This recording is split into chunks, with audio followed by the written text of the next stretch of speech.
ओम गणेशाय नमः। मैं हूँ गीतांजलि मित्तल, इंदौर के सबसे बड़े नमकीन व्यापार के मालिक चंद्रकांत मित्तल की धर्मपत्नी।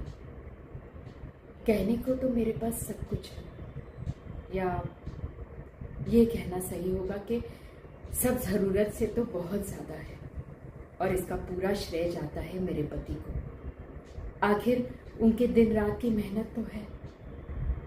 हमारे 4 बच्चे, और चारों बच्चे अपनी ज़िंदगी में ऐसे खोए हैं कि अब उन्हें अपनी माँ की ज़रूरत ही नहीं पड़ती।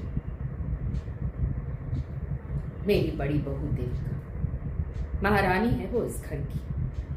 घर को उसने ऐसा तोड़ रखा है कि अकेले मैं कितनी भी कोशिश करूं इस घर को जोड़ने की, मैं जोड़ ही नहीं पाती। मेरा बेटा गुरु, कितनी बार मैंने उससे कहा कि देविका से बात करे, उसे समझाए, लेकिन उसने मुझसे कहा कि मैं उसे इस फैमिली सर्कस से दूर रखूं।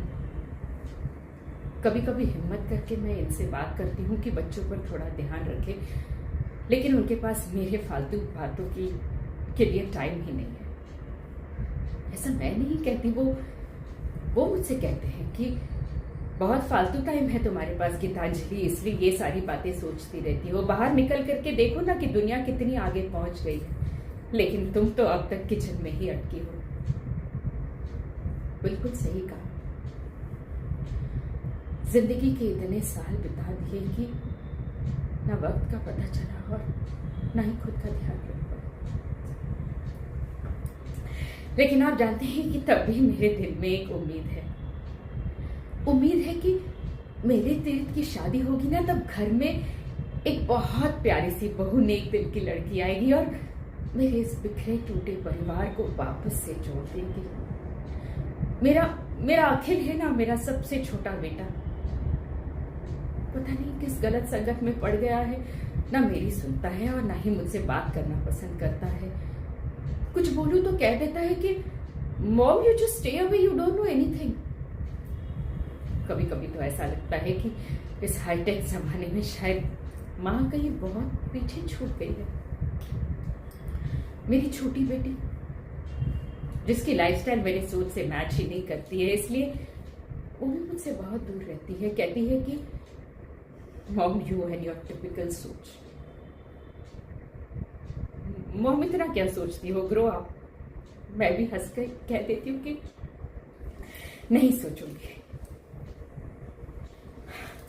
मैं भी फिर से इमोशनल होगी। कहा थी मैं, हाँ, मेरे तीर्थ की पत्नी बस एक बार वो इस घर में आ जाए ना तो सब कुछ ठीक हो जाएगा। मेरा जो तीर्थ है ना, इतना बिजी रहता है कि उसे याद ही नहीं रहता है कि उसे घर पर आना है।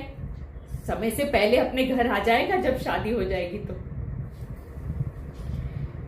हे भगवान, मैंने आपके हर फैसले का मान रखा है, आपके हर गम और हर खुशी को हमेशा सराहा है।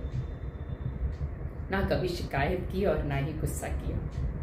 बस मेरी इतनी सी इच्छा पूरी कर दीजिए कि मेरे घर में एक ऐसी लड़की, एक ऐसी बहू भेज दीजिए जो इस घर को संभाल ले। मैं उसे दिल से लगा करके रखूंगी।